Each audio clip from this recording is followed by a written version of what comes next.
Good morning. We are gathered here in Washington, D.C. to discuss the very serious threat to the security of our infrastructure.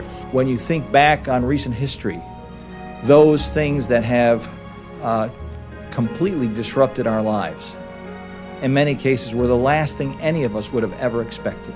The advances in our lifetimes in technology are enormous and totally unforeseeable, but all of this enhancement has come at the cost of a vulnerability. The conference in Rome last week drew a few conclusions on the subject. Number one, a significant event will happen. Second, it is most likely to happen in the Northern Hemisphere. We are talking about big footprint events here, something that can lay down across the continent, across the planet. The industry, as we've been developing the power grid, has unknowingly been escalating this vulnerability. Now, we do wonder why this hasn't been reported before. In order to reach conclusions like this, we have to bring together scientific disciplines and sectors of society that are not used to effectively communicating.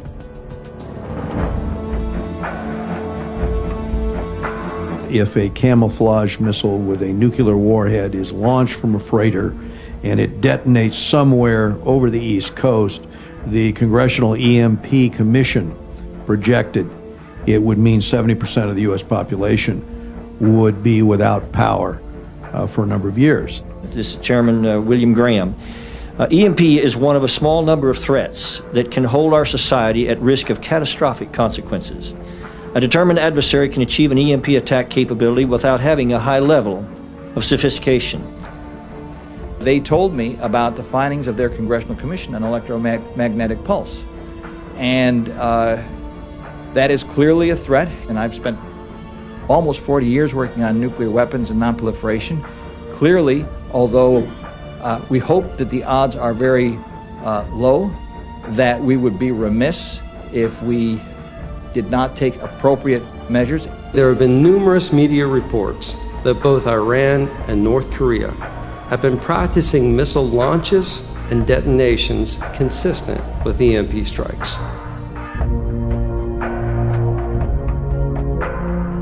The top line represents some tests I did collaboratively with the Navy, and it demonstrates that we can generate non-nuclear EMP pulses that are orders of magnitude larger than the nuclear EMP pulses. Some of these devices are very portable. In fact, one device that we tested, we just tossed in the back of a van and drove out to Picatinny Arsenal. These threats are very inexpensive and lend themselves to multiple simultaneous attack scenarios. The IEEE reported as far back in 2003 that there were no less than 20 nations working on RF weapons. This number has undoubtedly increased from that time.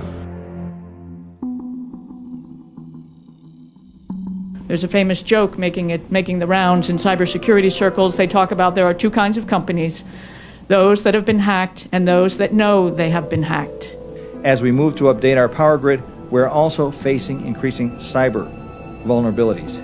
We at the Department of Energy have already found our labs subject to cyber attack.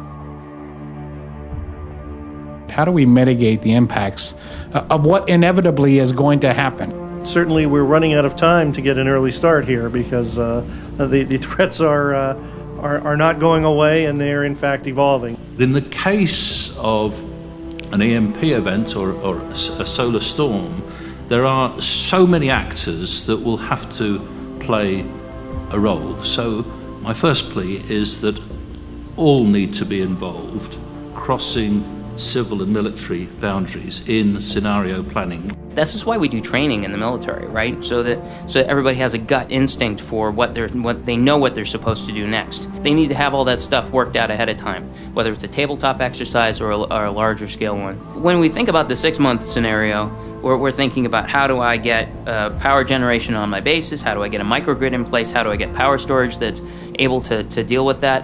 Where we're headed here is with the analytical tools, we'll be able to kind of calculate what we think the system can handle, and that will lead us to modifying equipment with the application of potentially blocking devices and the like.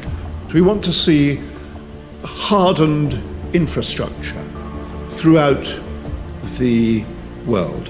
We want to see a significant level of spares. We need to see protocols and policies in place. We need to see education of the public, information getting out there, which at the moment isn't because it's all so secret and all so frightening and people don't want to think about it.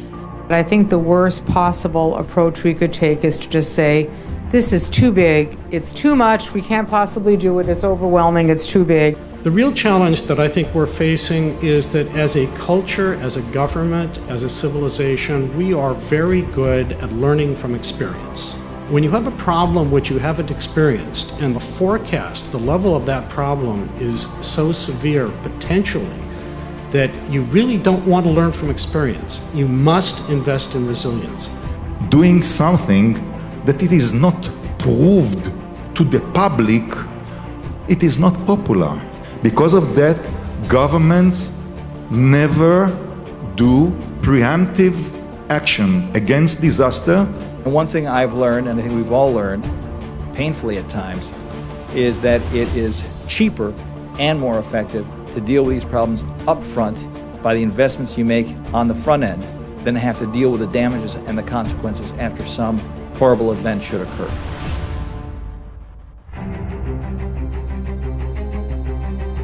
When we're talking here today, there's a lot of switching back and forth between EMP and GIC, and in order to build in resilience to the grid, you got to make sure you're handling both. Some of the things we could do to address EMP could help us on GND, can help us on cybersecurity, can help us on resilience, can help us on efficiency. We're investing so much in our electric grid now in this country, and I know in other parts of the world as well, as we bring in new power supply and introduce new digital technologies to the grid. So it's a perfect time to build in the resilience and invest in that while we're working there.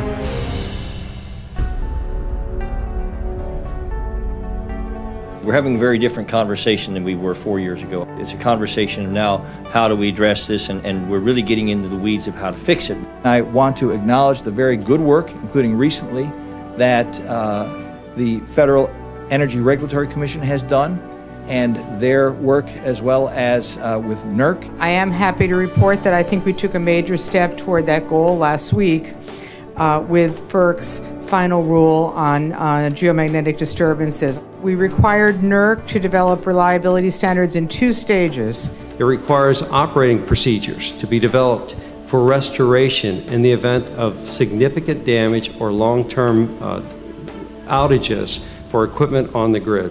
This is a precedent-setting event. We may end up with the first mandatory standard in the world that I'm aware of to deal with the solar magnetic issue. There is something brand new since I saw you last, and that is the Secretary of Defense signed out the Complex Catastrophe Initiative. Complex Catastrophe Initiative looks above all at what a long-term, region-wide loss of electric power would create in terms of threats to public health and public safety, especially in terms of the cascading failure of critical infrastructure that would occur once the electricity goes out.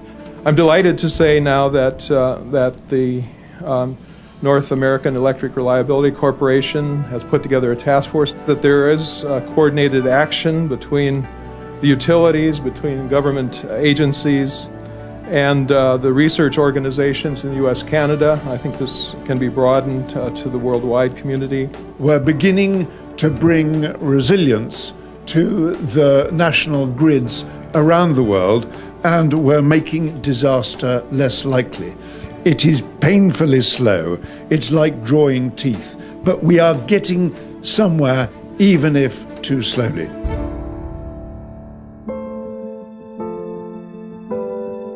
I'm sure everyone here knows the private sector owns 85% of our critical infrastructures, including transportation, communications, and electric power systems.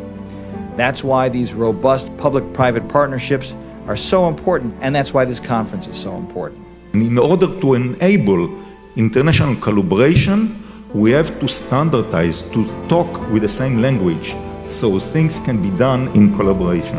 It can't be a U.S.-only dialogue, especially because the United Kingdom Israel, other nations are making such terrific progress. As we move forward together, it gives both of us a sense of direction, a sense of togetherness, and it catalyzes effort here in the United States. At the end, if we pool our efforts, we're all going to be better off, whether you're talking about efficiency or resilience or security.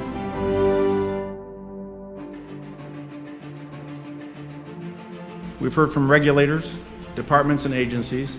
We've heard from commissioners, insurance companies, utilities. We've heard from researchers. We've heard from scientists. We've heard from engineers. We've heard from the perspective of the United States, from the United Kingdom, from Israel, all looking at a single problem.